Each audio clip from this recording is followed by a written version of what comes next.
So thank you so much for joining us today. We're going to have a great webinar session. This isn't necessarily about furniture, but I am joining you live from the Dauphin showroom in New Jersey. But Erik is going to be your speaker for today, and the content is all about leading through chaos, which throughout the last year, I think we've all encountered some form of chaos in some shape, in some way, whether it's working from home, dealing with the office, dealing with family, your life. This is going to address not just your professional life, but also your personal life and what you can do day in and day out as a better practice and a better measurement. So this is a little bit different than what we usually do. It's not just a standard CEU. So we really hope you guys enjoy this webinar content. I am going to pass it over to Erik, and I hope you guys enjoy the session.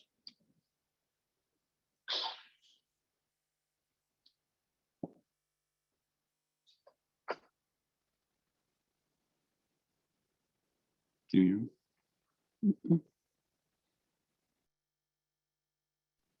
There you go. I am unmuted now. There you go. Matthew, I am so excited. We've been talking about this, for weeks now, and to see the attendance grow like it has is just extremely inspiring. And I agree with you. This topic is extremely relevant, and I appreciate you and the Dauphin team for hosting this today. And I have a very brief period of time. We got about an hour today to talk about a concept that is huge: leadership. And what a time for this right now. When I wrote my book, The Leadership Connection, I actually looked up on Google 6 years ago, leadership. And I was amazed that there were 409 million results that came back. And I looked it up this morning, and there were 2.5 billion results. And so I know that leadership is a huge concept during the good times. And I know it can be challenging even when all the stars align. But what about right now? In the midst of a worldwide pandemic, and we're about to go into another phase of chaos, which I'll discuss in a minute, this is the time when leaders are needed the most. And so this is a presentation I've been sharing around the world since the outbreak, because leaders have been reaching out saying, I don't know how to lead my people right now. I'm struggling. And so today is going to be about sharing some insights, some strategies, some concepts on how to lead through chaos, through the uncertainty, through instability. And I just want to start off with a very basic question. If I were to ask you, what is your greatest asset in your business? How would you answer that question? Now, you could put some answers into the chat line if you'd like. I'm going to be checking those. But how would you define your greatest asset? Like most organizations, we say our people. How many would agree that people are our greatest asset? How many are in agreement with that? Just with a show of hands.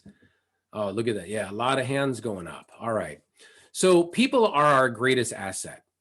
But how do we lead them right now? This is the big challenge, right? So I'm going to take a very people-centric approach to leadership, because regardless of what industry we're in, and we have dozens of industries represented on this call today, when we think and act like leaders, we're all in the people business. And so today will be very people-focused from a leadership perspective. Now, isn't this crazy that tomorrow is March 11th. Tomorrow marks the 1-year anniversary of the World Health Organization declaring the pandemic. I don't think any of us have any anniversary celebrations for tomorrow to celebrate the 1-year anniversary of the pandemic, but this is also very symbolic in many areas right now, especially as we transition out. But as we do a little history class here, let's think about when COVID-19 first appeared. Time magazine did an article, and they actually had a very interesting perspective. And they said that the coronavirus outbreak has become the world's largest work from home experiment. Well, in many respects, that is true. It is a work from home experience. We have experienced so many remote workers in this time of social distancing. But that's not the only experiment. I think Time magazine missed a few experiments. And here's what I've discovered in the last year of coaching businesses, working with leaders, that more than just an experiment in working from home, it's a business survival experiment. How many of you have experienced people just trying to survive in the last year with their business? Yeah, so many of us, right? Or it's a communication experiment. Now we're communicating virtually. Sometimes people don't even have their video screens on.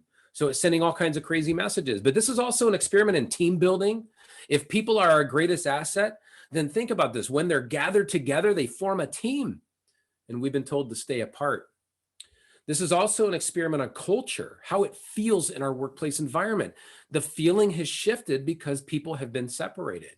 It's a sales experiment, an engagement experiment, a planning experiment, a vision experiment.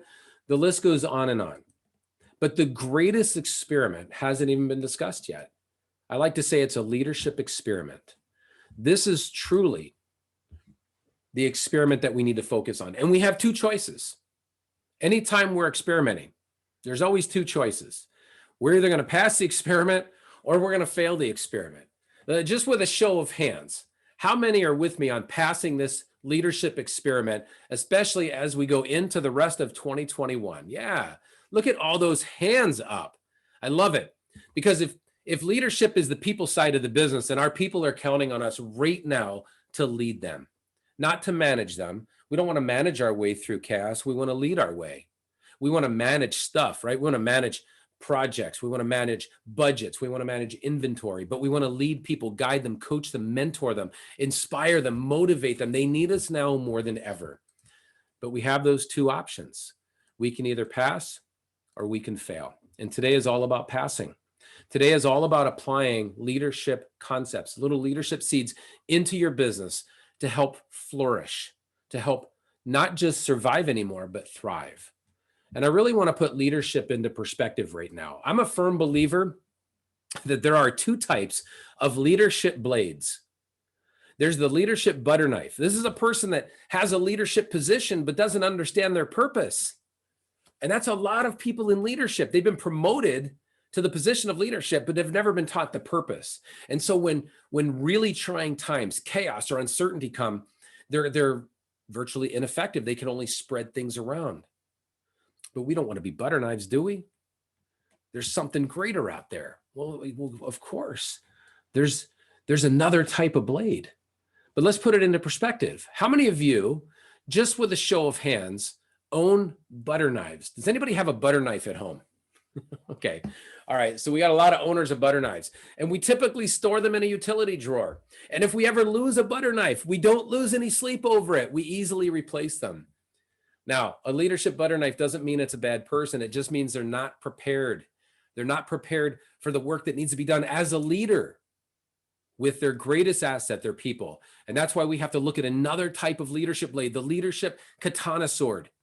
This was the weapon of the ancient samurai. It was earned, never just given to him. He had to prove himself. But you know what's interesting about this blade? It was created differently. The blade itself was forged. It was tempered. It went into the heat. And then it came out when it was hot and moldable, and they pounded on it. And then they cooled it off. And then they put it in the heat again. And then they pounded on it. And they started to forge this blade so they could develop a blade that was sharp. They could get the job done the first time. How many of you, just with a show of hands, have felt the heat over the last year through the worldwide pandemic? Everybody. How many of you, just with a show of hands, have felt the pounding over the last year? We're ready for this to be over. We are ready, but it's not over yet. But this is the greatest time, leaders.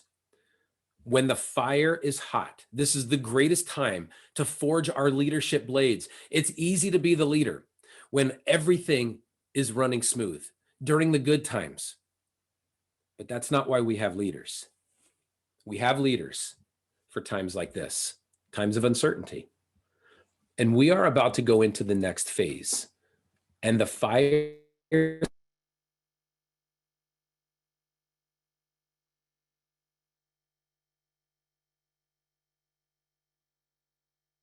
into somebody's house that has a katana sword. They always display it. You ever seen that? You walk into somebody's house and it's displayed on a mantle or it's displayed on their wall. I had a friend that used to have one on his mantle. It was awesome because it represents honor and integrity and discipline. I've never been into anybody's house that had a butter knife on display. I never have. And most businesses are hoping that the leadership butter knives will cut the way through all the chaos, and it won't happen. But we're going to sharpen our blades today. And it's so critical because we are coming out of the first phase of chaos. So let me just set the stage. In my opinion, there's 3 phases of chaos, and I've been through different forms, and I'm going to cover those. The very first phase of chaos is the great obstacle. That was known as the pandemic.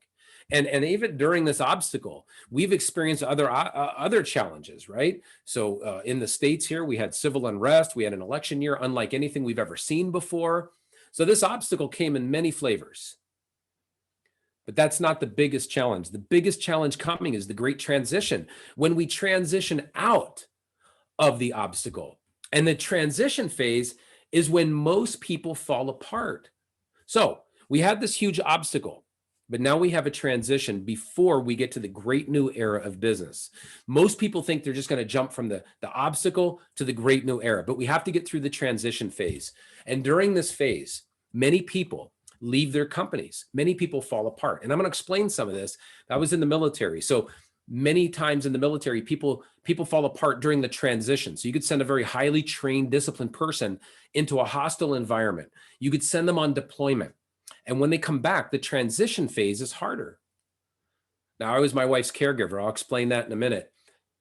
But the transition phase out of the great obstacle known as cancer was oftentimes harder than the incident itself. These transitions are hard. So leaders, just know that with the outroll of the vaccine, we enter this transition phase. So Matthew, this could not have come at a better time to talk about this. You know, as leaders, everything we do is important. It's critical. But I'm going to give you some objectives to think about right now. Things that are always important, but are key objectives during chaos. Number one, we may need to be the beacon of positivity more now than ever. Why? If people watch the news, if people are on social media, it can be very negative. Even talking to people in the workplace, sometimes they can be negative. How many have ever encountered somebody in the workplace who is negative? Just with a show of hands. All right. Unfortunately, we're seeing way too many hands. There's nothing in the handbook that says be negative, but people are negative sometimes. And so you, as a leader, even if nobody's reporting into you, if you think and act like a leader, you may be the sole source of positivity in somebody's life right now. So we have to keep the beacon on. We cannot turn that light off right now. We also have to promote forward thinking. It's very easy to get stuck in the here and now. How tough it is, how tough the pandemic is, how tough the restrictions are, how tough social distancing is. In fact, I have a presentation called The Cure for Social Distancing, teaching people how to create this unification at a time of separation. So we've got to do things to get people looking into the future, a better future, so that they can stop looking at the here and now, the challenges of today, and be inspired by the actions of the future. We also have to create a sense of urgency, get people to get a pep in their step. We have to increase accountability. That's been one of the harmful side effects of social distancing and remote working, is that in many organizations, accountability has dipped. And there was a bad rap for accountability before. A lot of people thought it was micromanagement. If you've been through our leadership courses, you know it's a partnership. But we have to focus a little extra hard on accountability right now, keeping each other informed and posted. And here's one of the biggest things. We have to celebrate accomplishments more. How many would like to see accomplishments celebrated more in the workplace right now? Anybody feel that way? It is so critical. Absolutely. If you ever look at somebody who's ever served, their uniform, typically on the left-hand side of their jacket, they will have ribbons and medals. That is their awards through chaos, right? Through the toughest of times. And so they are recognized, or their accomplishments are celebrated and honored. And what I found in many businesses right now is people to put accomplishments or recognition to the back burner until everything's off. Now, these are always important, but they become extremely important during times of chaos. So I want to give you a little background into my experience with chaos. I mentioned earlier that I was my wife's caregiver. I met my wife in 1995. We got married in 1998.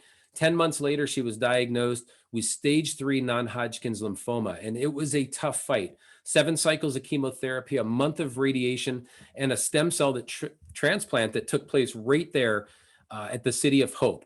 So ironically, during that chaos, I wore a mask too. Okay.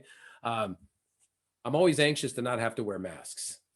How many are ready to get rid of the masks? Anybody with me on that? Just ready to not wear a mask? Yeah, okay, I'm all right. But I had to learn some techniques to help guide her through. Just so you know, Non-Hodgkin's lymphoma stage 3 was our first battle of cancer. That wasn't our last.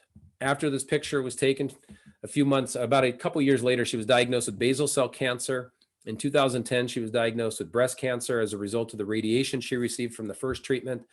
In 2011, she suffered from melanoma. In 2016, she passed away of cardiac arrest from the impact of all the treatments to her heart.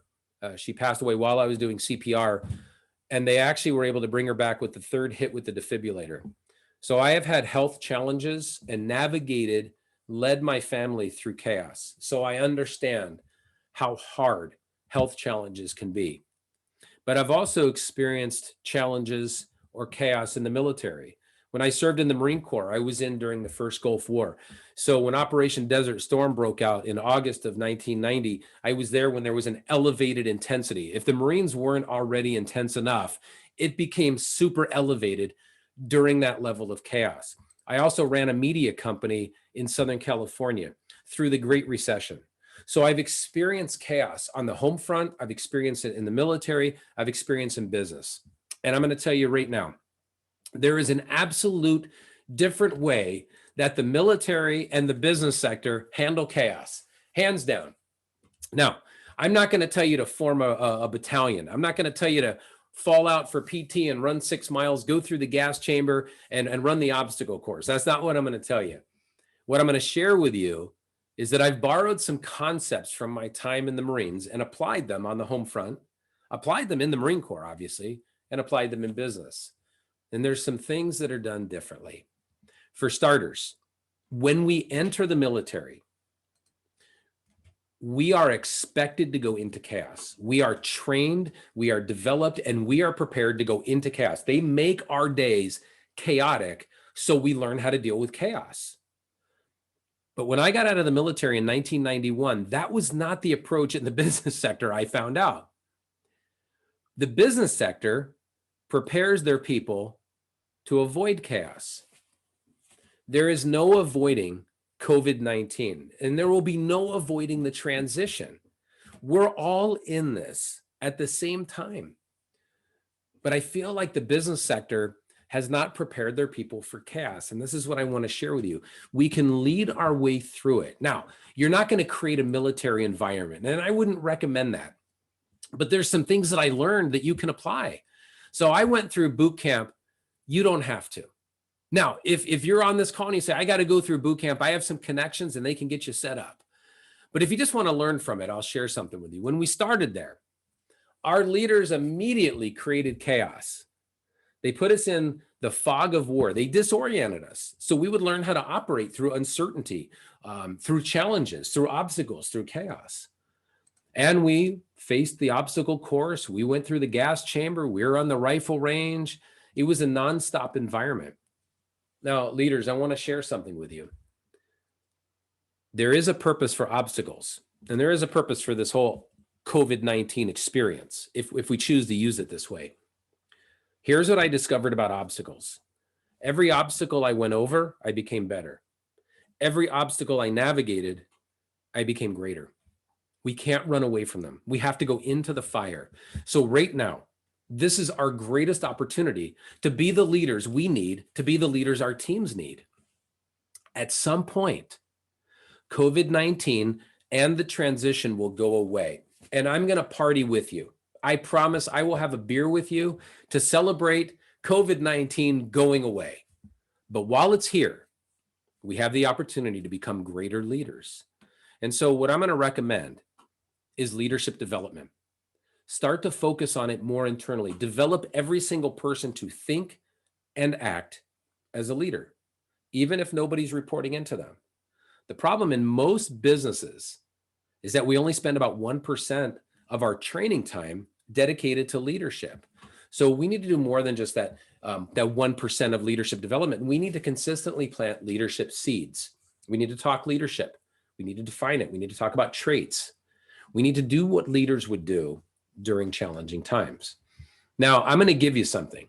I'm going to re-gift it to you. You already have this. Every one of us has this, and our teams know we have it. It's called a leadership bar. We all have it. In fact, My perspective is everybody on this call today, we have hundreds of people on this call. That means we have hundreds of leaders. We all have a leadership bar, and there's a lot we could do with it. We could actually set it down and do nothing with it. That would be one choice. We could hit people over the head with it. That's called a power trip. We could swipe the legs out from people and undermine them, maybe take credit for stuff they did. But let me ask you a question. How many of you feel that right now, especially right now, how many would agree that it's time to raise our leadership bars up? Raise them up together with our teams to set new expectations, to go into this great new era successfully as we go through this transition and teach people differently, especially if people are our greatest asset. So I know what you're thinking. I can hear you right now. You're saying, all right, Erik, I believe we should raise our leadership bar up, but what should we raise it on? What is the topic? I'm glad you asked that question. We need to raise it on unification. We need to unify our leaders, we need to unify our team, and we need to unify our message. Remember, right after the pandemic was declared, the CDC came out and said, here are 3 recommendations. Number 1, wash your hands. I don't think anybody on this call is going to argue that fact that we should wash our hands. Number 2, wear a mask. All right, I think some people like wearing a mask more than others, but we've all worn it. But here's the biggie. Number 3, stay apart. We are social creatures that were mandated to be socially distanced. The impact is huge. It's huge. We have kids learning from home. They've been distanced from their friends, distanced from their teachers. We've been distanced from our families. We've been distanced from our coworkers, our leaders. And it's lasted a year. Think about this. The pandemic, our remote status, our social distancing has actually lasted longer than some military deployments. So leaders, right now, how many are with me? It's time to unify. It's time to unify our leaders, unify our teams, and unify our message. And I'm going to give you some techniques on how to do it, starting with unifying our leaders. This is critical. At the top, our key leaders, our core leaders, our executive leaders, our C-suite leaders. This is so important to unify because any gap in leadership right now, especially at the top, will be felt everywhere. So here's some techniques you can take back immediately. If you looked up leadership in the dictionary right now, online dictionaries, it's in the top 1% of words searched. Isn't that crazy? Words searched in online dictionaries, top 1%, the word leadership.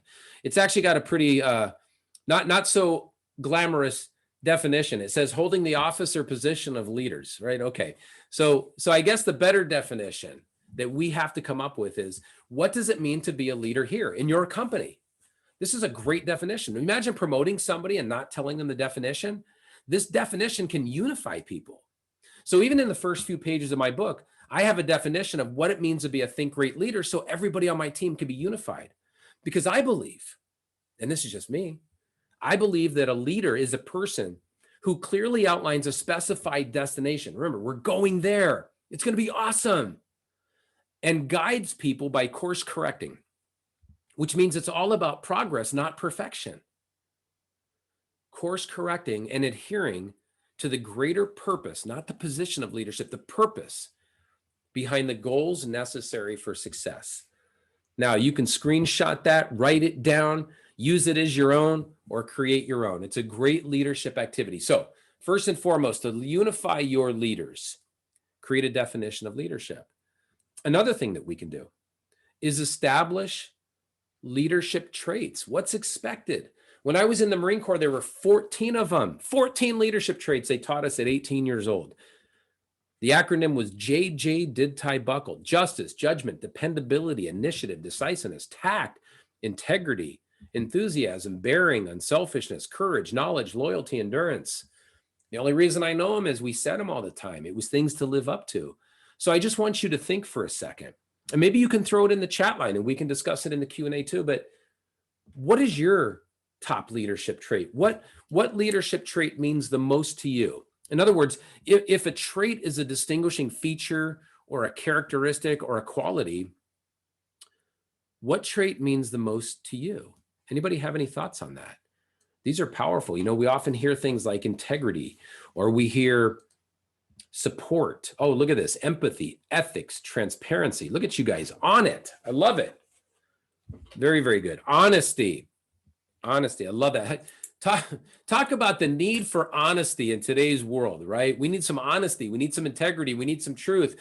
Leaders, come up with at least your 3 top expected leadership traits and have that as a bar that we can all strive to.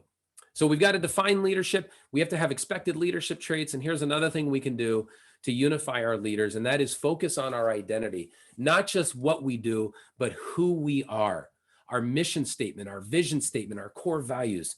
I want you to think about this for a second.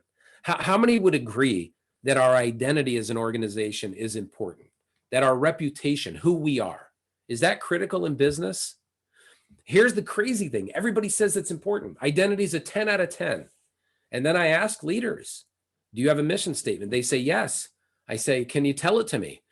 And they say, not really. I don't know it. I'll say, well, do you have a vision statement? I think so. Okay. Do you have core values? Yes. How many? I think we have 5. So one of the things that we can do to be greater leaders is not just talk about what we do, talk about who we are. You can start off a meeting with our mission. You can start off a meeting with our vision or our core values. These are the things that separate us from our competition. These are the things that identify who we are. How many of you, just right now with a show of hands, feel that your organization could focus a little bit more on identity than we're currently doing? Yeah, a lot of hands going up. It's very common. It is very common that when chaos hits, identity moves to the side. In the military, in any unit, in any branch of service, when chaos hits, identity comes to the forefront. It unifies people. What we do is not as powerful as who we are as a tool for unification. So remember, to unify your key leaders, have the definition of what it means to be a leader. Have the traits that are expected of every leader. And focus on your identity. Begin your meetings off. Have your team talk about their thoughts on the mission, the vision, the core value. Maybe you have a crusade right now. We have a crusade at ThinkGreat. We have a mission, we have a vision, we have core values, but we also have a crusade. We're on the crusade to share the cure for social distancing. We help to unify people through separation. We are passionate about that. So find out what really makes you tick. Maybe you have a motto. Maybe you have a tagline. We have to talk more about who we are. All right. So that's just the first part. We also have a very unique opportunity right now to unify our team. If we're serious that our people are our greatest asset and they're at their strongest when they're gathered, then there is no better time right now to unify our people, to unify the team and create high levels of teamwork. All right. Now, I know I can't hear you, but just with a show of hands, how many agree that teamwork is important for success? All right. Every hand is going up. I love it. We love teamwork. We love to say it. How about this? On 3, let's say teamwork. 1, 2, 3, teamwork. That was awesome. I actually think I heard a few of you. All right. How many agree that there's a difference between a team and a group? Are we in agreement that there's a difference? All right, let's just test that theory out. On 3, let's say group work. 1, 2, 3, group work. Yeah, it doesn't get me fired up. I love teamwork. And teamwork can exist anywhere that you have a leader focused on unifying the people. Now, I believe firmly that there's a difference between a group and a team. If you were to look at this picture right now, how many of you can spot the team? Which picture represents the team? How many agree that it's the picture on the right? Absolutely. Yeah, we know a team of animals when we see one. That's a sled dog team. They know they're going somewhere. They function a certain way. Now, I'm not saying the dogs on the left are bad. They're awesome, probably enthusiastic, probably going to be excited to see you. But there is a difference between a group and a team. And right now we need teams. Now, just to put things into perspective again, if you were to take a big meaty bone and toss it into the middle of those dogs on the left, any ideas on what might happen? What might that awesome, enthusiastic, excited group of dogs do when there's one meaty bone tossed in the middle of them. Any ideas on that? Yeah, I think everybody's getting it. They would turn on each other. They would fight over it. We can't have that right now. We need to look at the characteristics.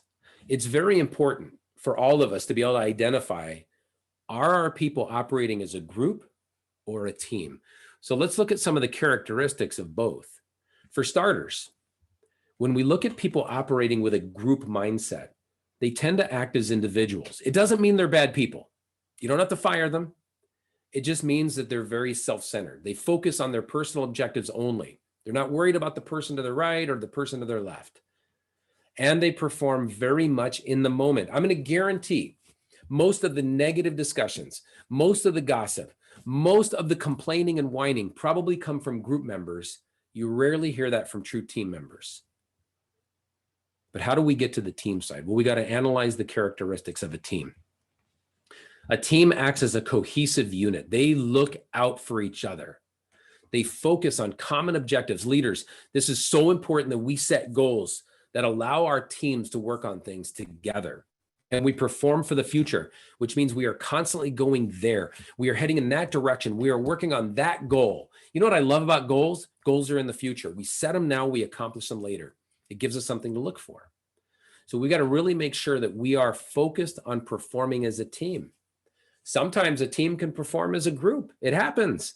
But as leaders, we need to move that needle over and get the team effort right now more than ever. Now, I've been a part of amazing teams, but sometimes I had a group mindset. This was us when we showed up at boot camp, 12:30 in the morning, midnight-ish. We showed up, and I'm going to be very transparent with you. I had a group mindset. We were heading into chaos. By the time this picture was taken, we've already been yelled at for 15 minutes by our drill instructors. They laid into us. They called us names. I promised Matthew I wouldn't say any bad words on this call, so I can't tell you what they called us. Dirtbag. That was the best name I can share. It was chaotic. And when it was chaotic, I started to think only about myself. I didn't care about the guy to my left, the guy to my right. All I thought about was me. Can I make it? What if I fail? But you know what? Through all that chaos, our leaders were focused. They were focused on creating cohesion. And that's me right there. Within 90 days, we created a unit, a cohesive unit that looked out for each other. We worked on common objectives. We helped each other every step of the way. And we were constantly trying to get better every day, constantly trying to improve. How many of you on this call right now feel that your company, your business, your organization can be greater? How many are with me on that? I feel we could be greater at ThinkGreat. Absolutely. I founded ThinkGreat 10 years ago. I've written 7 books. I help businesses every day with leadership, with sales, with strategic planning, with communication. I feel I could get better every single day. If your organization can be better, if you said yes to that, then you should also be able to answer this question: how? How can we be greater? When you take those answers, yes, we could be greater. Here's how: you form goals. You create goals with your people and allow them to work on making your organization greater. Is it easy during times of chaos? No. Is it needed? Absolutely. Now that's going to bring us up to our final part.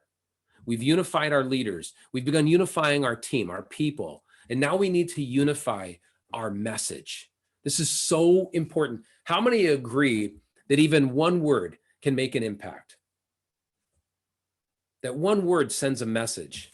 Most leaders aren't focused on their message right now. They're in survival mode, but we need to move to thrival mode. We got to have a message that gets people to look ahead.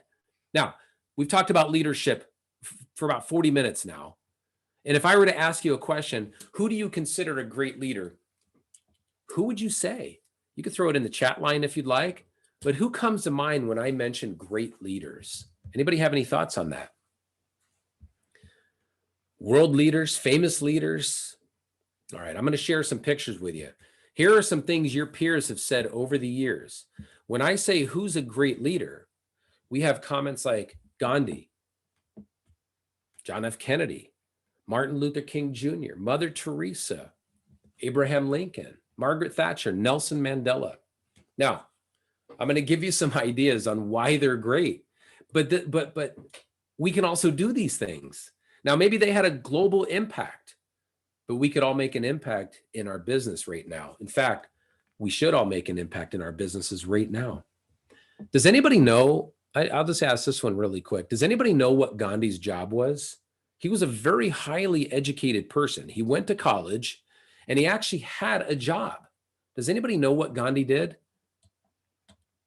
Nobody, huh? It's interesting. Most people don't know what Gandhi's job was. Oh, hold on. Who said that? Okay. All right. We got a few people. He was a lawyer. Absolutely. He was a lawyer. But when you think of lawyers, you don't think of Gandhi. Why? Because he had a higher calling. He impacted people. Now, we don't have time to dig into everything that these leaders did. But great leaders have three things in common. Three things that we could do. Number one, they go into the challenge. Remember, they go into the fire. They didn't turn away from the obstacle. They went into it. Leaders, right now, we are in a pandemic, about to go into a transition. We've got to go into this. We've got to head it face on with our people. And while they did that, they stayed true to their vision. They were unwavering. Were they perfect? Absolutely not. All right, Mother Teresa was pretty close. I do believe she achieved sainthood. Far better than me.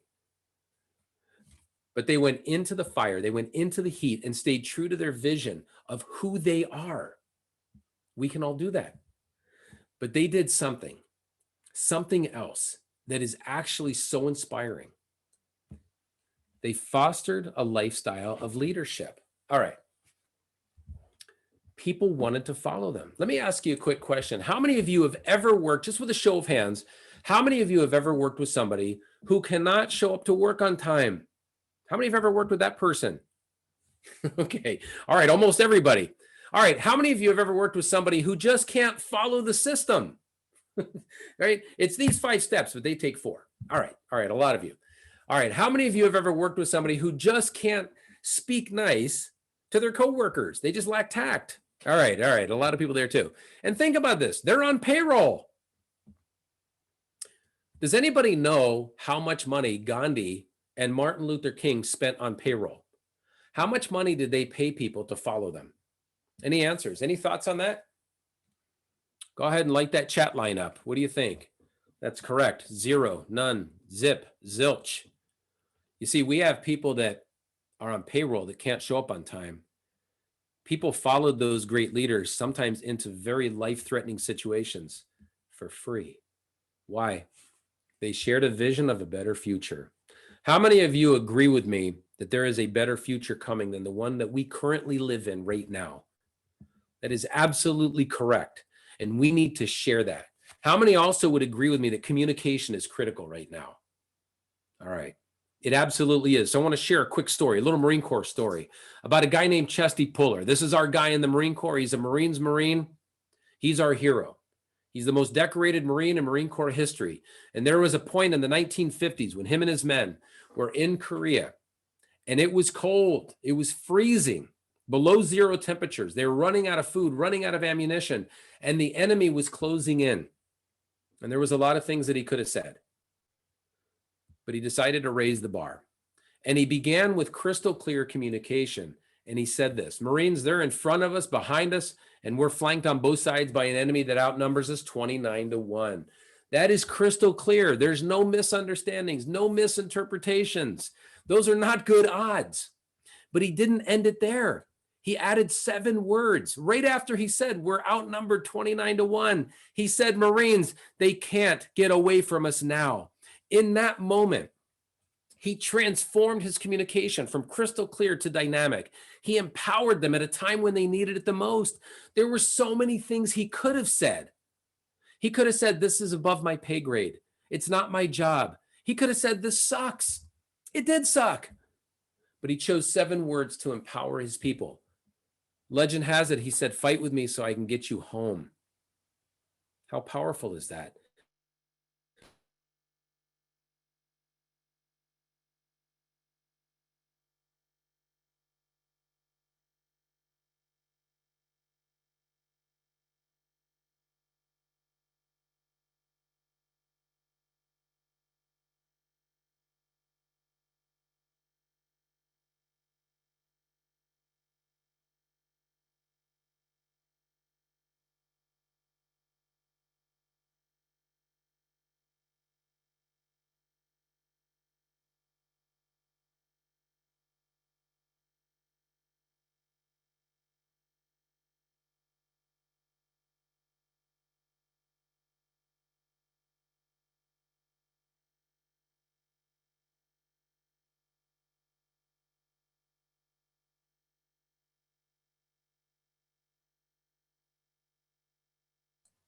How about now? Can you guys hear me now? Look at that. Look at all the yeses. All right. That was actually worked into the presentation to show you that no matter what comes your way, never lose your cool. Just keep trucking. All right. Leaders, 19,000 people were surveyed by the Atlanta Journal-Constitution. They asked a very simple question. Why do you stay? Why do you stay at your job? And there was one answer that 71% of the people said. And the other 29% had it as a number 2 or number 3. During this transition phase, during a time when people fall apart, the number one answer of why people stay is they said they felt appreciated. So let me ask you a question, leaders. How much does it cost to tell somebody you appreciate them? Does anybody know the answer to that? What is the cost to show appreciation? Absolutely, there it is. 0. Zip, zilch. I want you to think of somebody right now that as soon as this webinar is over, that you can call them up and say how much you appreciate them. Not just a thank you, but for me, it would be Matthew. I want to tell you how much I appreciate what you did today, how much I appreciate you putting this on today and allowing me to share this message, because the cost is 0, but the return on appreciation is priceless. So leaders, as we bring things home today, I want to leave you with a few thoughts. There's a few things that we should not move to the back burner. And one of them is collaboration. Collaboration is a very, very powerful tool. It allows us to do more than just work together. It allows us to unleash the power of people. If you answered yes, that your organization can be greater, then get people together. Let them think about the future. Let them collaborate, be innovative, be creative. Let them think outside of the box for your organization. This empowers people at new levels. Now, I want to give you a suggestion, one decision you can make. And I know what you're thinking. You're saying, Eric, I make a lot of decisions every day, and I know you do. Studies show that the average person makes 35,000 decisions per day. Although I'm going to challenge that. I have a teenage daughter. I think she makes 35,000 decisions per day just on what she's going to wear. But maybe that's just me. Can anybody else relate to that? All right, there's a lot of hands going up. Sure. Okay. I'm going to give you a decision to make that'll help all the other decisions you make. And it's very simple. It's the first 5 words in my book. Make the decision to lead. It doesn't matter if you have people reporting into you. Every day we can show up and do what leaders would do. Every day we can think and act like leaders. I just want you to imagine for a second, how would it feel in the workplace if everybody showed up every day thinking and acting like leaders, no matter what circumstances we faced? Now, as we prepare to do that, just remember, we have to raise our leadership bar. This is the time when we can unify our leaders, we can unify our team, and unify our message. And one thing I have learned from all chaoses that I have experienced is that no matter who you are, you can control 2 things. You can always control your thoughts and your actions. Nobody and no circumstance can take that away from you. In 2008, I wrote those 2 words, think great, on a napkin. And for the last 12 years, 13 years, I've been focused on teaching people to think great, leading through chaos, planning through chaos, selling through chaos, unifying their people. I just want to tell you how grateful I am that you took some time to spend with me today on leading through chaos. And I would love to open it up for some Q&A. You have me, and I am prepared to answer any question you have on the people side of the business, on leadership, on chaos. So I think we may have some going into the chat line. If you have any questions, anything I can address for you, please throw it into the chat line. I am happy to answer anything. Thank you so much for the talk. We're going to let some of those questions pour in, but there's definitely a few comments of everyone feeling very inspired right now, which is definitely a key to everyone feeling good. So if you guys, like Eric said, if you guys have any questions, please throw it in. And we'll definitely address them as they kind of come in. Please try to use the Q&A box just in case as well. So the next one is, there's one question is in the chat is, people are getting sick of online collaboration. What are you seeing making Zoom collaborative more fun? So I guess how can you inspire leadership, make it not so dull and drag? Yeah, well, it's interesting when the pandemic first broke out and everybody went remote, there was a lot of businesses saying, I think we'll stay remote. And now we have virtual fatigue. So we're hearing that more. One of the things to get people more engaged is a concept that I have called sharing the podium. Most leaders feel the need to do a lot of the talking during a conversation online. I would share the podium and let the team participate more. And also, in addition to collaborating about how the organization can be greater, this is also an opportunity to find out some of the personal goals that your teams have. Every single person on this call works with people who have goals. It's a great opportunity to get to know the teams more, ask what kind of goals they're working on, if they're okay with sharing some of those goals, and create higher levels of buy-in. There is never a corporate goal that is as fun to work on as your own personal goal. And I know that from my team at ThinkGreat. Yes, we have awesome goals at ThinkGreat. Yes, we collaborate at ThinkGreat. But I spend the time to get to know what their goals are, what their passions are. So this is an opportunity to really get to know our people more and make it more engaging about what motivates them the most. Great question, Abby. Awesome. The next question is, how do you work in a team when some work as a group? So I want to re-articulate that a little bit to, I guess, if you're individual and maybe some people are remote in the office, is how do you still work as a group with collaboration? So, it's not uncommon in most businesses that there's going to be some people who think like team members and some people who think like group members. I think it's always important when you have a difference in the dynamic of the makeup that you're always exhibiting the highest levels of teamwork. I also think that teamwork isn't taught as much as it should be. So sometimes people who operate as a group member think that they're operating as a team member. Sometimes somebody that shoots an idea down thinks that that's a good idea. They don't understand the negative impact. When I started in the Marine Corps, they spent a lot of time teaching us what teamwork really looked like so that we could live it out. I think that as we strive for having more team-oriented, more cohesive units formed in the workplace, we actually have to define these things. Most organizations do not have a definition of what teamwork means. In other words, everybody has their own, so they're all achieving it at different levels. In order to get groups and teams to form one solid team, we have to define, what does it mean to be a team member here? Let's define teamwork. How do we operate as a team together?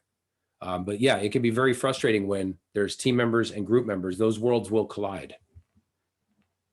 Absolutely. And I think we're seeing that even more in the remote environment too. That's absolutely correct. Sure. The next question is, how do you handle a lack of work ethic? This one's from Kathy. So, okay. A lack of work ethic is also tied in with a lack of accountability, right? So accountability is very important, but most people feel like they're micromanaged. So leaders are almost hesitant to increase accountability because there's a negative perception of accountability that it's micromanagement. This is why it's dangerous to manage our people. We need to lead them, guide them, coach them, mentor them. We need to manage stuff, lead people. Accountability should be a partnership. So in my book, I talk about accountability is, if you want to speak Latin, it's excellentia per societatem, excellence through partnership. And that's really the key. So if Matthew and I are accountable together, then that's going to actually cause my work ethic to go up because I don't want to let him down if we have a partnership. So when we look at a lack of work ethic, we have two questions to ask. What accountability do we have in place? And why is this person still here? As leaders, remember, we need to raise the bar. So we need to identify, and this is why it's so important to build a foundation of leadership, because that foundation of leadership will provide an understanding on the expectations, especially on work ethic. The remote working environment has caused in some companies complacency, which can be translated into a lack of work ethic. People have become complacent, people have become status quo instead of status grow. I believe that right now is the time to raise expectations, not just on leadership, but on, like you're saying, work ethic and performance. What's expected of each person right now? Expectations and accountability have dipped as remote working has increased. So based on that, so this kind of leads into the next question, is you talked about having a partnership, I think is extremely important because it does create trust. So the next question is there a way to accelerate trust or maintain trust remotely? So with that said, is what you're talking about, that partnership, a way to really help build trust and accelerate it over time? Yeah, I think so. I think that we assume that trust is just given when it's really earned.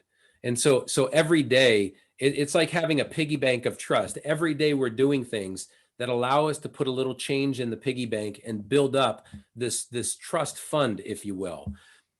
trust is really just a matter of keeping our promises. I think that when you look at the professions that have low trust levels, and I've been in sales for a long time, a lot of people don't trust salespeople, and I'm in sales because some salespeople promise the world but don't deliver it, so they diminish their trust. Or politicians, which is one of the lowest trust levels ever. They make campaign promises and they don't deliver on it. When we build trust, that means we're going to do what we say and we're going to say what we do. And that really ties in with some of our core values, our leadership traits like integrity, bearing, the way we carry ourselves. I've got to be able to make a commitment to Matthew and deliver on it. Even if I say I'm going to return an email on this day, I have to do it because every action I take either builds or destroys trust. But the true trust is built over a long period of time. But we can all start today. Great question. Erik, they want to know, can your contact email be shared, or is there a certain email that they can reach out to you? Yeah, absolutely. In fact, are you okay, Matthew, if I put it into the chat line? Absolutely. Yeah, by all means. I'm also happy to answer some additional questions for people. I'm sure some of you, your wheels are spinning right now. But yeah, you can absolutely reach out to us. So another question that came in was, what's the best process to show appreciation for employees without having others feel slighted? Because you can't celebrate everyone at the same time. That's correct. If you celebrate everyone, then it becomes that participation award. So when I ran the media company, I was identifying and I was recognizing the behaviors I wanted to see duplicated. So it's very important that any of the accomplishments and the recognition that happens is based on behaviors you want to see duplicated. So let's say you have an attendance issue in the workplace. You can start to recognize the people who are there early, who are getting set up, who are taking attendance to a whole new level. If it's a work ethic side of things, then you want to recognize the people that are going above and beyond the call of duty. The great thing about recognition and celebrating accomplishments is it sends a message to the team on here's what our expectations are. It's great to say you appreciate somebody, but it's also great to show the appreciation. At the media company, we used to use small little coins that would say great job or well done. And we would give those to the people that earn them based on what those expectations were. So recognition is very important, but the expectations to earn it are even more important. So establishing that criteria so that people know if I do that behavior, I'll get recognized is huge. So question based on that, you said you gave out little coins and different things as a way to show appreciation. Yeah. Do you still think ways of showing appreciation like in that form should still be physical and not virtual? Because you have e-cards and different things. Do you think it should still be something physical, like a handwritten note? Like, do you think that's a big proponent of showing appreciation? Yeah, I think you can get creative with appreciation. I think a handwritten note is brilliant. It's almost a lost art form, right? So yeah. I think to take in a digital world, in an electronic world, to bring a physical element into it is huge. The coins, certificates, gift cards, we need to slow down in order to speed up. And sometimes we need to slow down and recognize our greatest asset in a way that's meaningful to them. Perfect. So there's a question from Abby Scott, and it says, some people do not want to lead. They truly want to follow or be on a team. So how do you encourage followership? And so it's definitely an interesting question in terms of maybe it's not followership, but maybe it's some different form of just being a good leader like you've been talking about. I think that when leadership is presented in the right context, everybody agrees that they should be able to do that. But I agree with Abby, not everybody wants to lead other people. And that's fine too, but they can still be expected to think and act like a leader. In other words, they can answer this question, WWLD, what would a leader do in this situation? For many people, if they don't want to lead other people, they can still be the best at what they do. Fellowship, you can't follow somebody unless you understand leadership. So even in the beginning days of boot camp, we were taught leadership so we could better follow our leaders. But we have to understand them though. I can't just say, well, because you're a colonel, I now understand leadership any more than in the workplace. There's a huge difference between having a position of leadership and having a purpose. Not everybody has to be in a position of leadership, but everybody has to understand the purpose of leadership. The more we can understand the trueness of leadership, then the more people understand how to follow. There's nothing wrong with somebody being honest and saying, I don't want to lead other people. In fact, I would rather have somebody say that to me, because I can always teach leadership, but I don't want to force leadership. So I think Abby's question is extremely, when I would promote people, I looked for people based on capability, not availability. Everybody was available, but not everybody was capable. And I don't believe that there's natural born leaders. I know that when I was born, the doctor did not spank me, get me breathing, hand me to my mom and say, hey, we got a leader here. We got one of those natural born leaders. Nor was that the reception I received when I enlisted in the Marine Corps. They didn't welcome me with open arms saying, hey, we got a guy who's going to teach leadership someday. They taught it to us all at a basic level and then built us up. So I believe it's in my heart. I believe everybody can be a leader, but I believe the desire has to be there. And if it's not there, teach them leadership so they can follow that leader and support them better. Perfect. So that kind of plays into the next question, because you're talking about being a leader and people will follow and they'll also buy in, they'll give you your commitment. So the next question is all about, how do you delegate tasks? And I think part of that might play into being a leader, because if you have their buy-in and they have the accountability with you, does it make it easier to delegate those tasks to people? Absolutely. Delegation is an art form. In fact, in the dictionary, to delegate is to give control, to give power. But here's the best part. To delegate, one of the definitions is to empower people. So I love this question because I have a whole chapter of delegation in my book. It's that critical. As leaders, we hire people so that we can accomplish more through the efforts of people, which means delegation isn't a choice. We have to do it, which means there's a technique to it, an absolute technique to delegate something off of our plate and have it done better than if we did it. How many people, just with a show of hands, agree that we should hire people better than us? How many would agree with that philosophy? Yeah, everybody's raising their hand. So if we don't delegate, let's just say I hired Matthew and I don't delegate something to him, I'm letting him know he's not better than me, even though I gave the lip service that I hire people to be better than me. I should be able to hire people, get them trained and developed to do the task better than me. Here's the biggest problem with delegation. Most leaders delegate off the stuff they hate doing. And they say it. And you got to excuse my language here, but they'll say, I got to get this crap off my plate. When they say that, who wants that? Everything that we do should be important.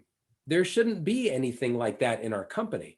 So everything is important, and we have to delegate that task and let that person know how critical it is. We got to get their buy-in by sheer enthusiasm of accomplishing this task and how important it is to our organization, to our team, to our people. Delegation is not an option. It's an obligation if we want to empower people. And we also have to model it. We can't just dump it.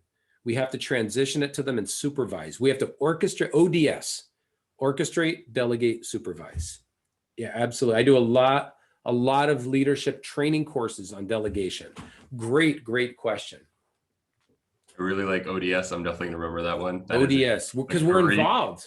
Yeah, we have to be involved with it. We have to be involved in the process. We cannot let them fail. Absolutely. No, but we're coming up on the hour. There's a few other questions out there, but I'm hoping that they can send it to you via email. I know there's lots of questions. There's going to be, for everyone that's still here, there's going to be a little post survey that goes out. It's only 5 questions, so if you can chime in really quick, it'll be great. But Erik, thank you so much for jumping on today and giving a wonderful session for us for a full hour. I know, again, it doesn't necessarily relate to contract furniture, but it does relate back to the core of our day-to-day business, both professionally and also personally, which is a beautiful thing. Are there any closing remarks you would like to give the crowd? I just wanted to encourage everybody to really pay attention to this transition phase. Most people have a harder time with the transition than the obstacle. And with the release of the vaccine, we're heading into the transition phase. It's not if it'll happen, it's when it'll happen. And this is the time that your people need you the most as a leader. I am happy to assist. I'm happy to answer any additional questions, but this is when we are needed the most, to lead through chaos, to lead through transitions. Matthew, I just wanted to thank you and your team again for providing me this opportunity to share this message. I got myself fired up. So for that, I am very grateful. Thank you so much. No problem. Our pleasure. Thank you. We look forward to doing more sessions with you in the future. Have a great rest of the week. And thank you to everyone who attended today. We really do appreciate it. Thank you. Take care, everybody. Bye.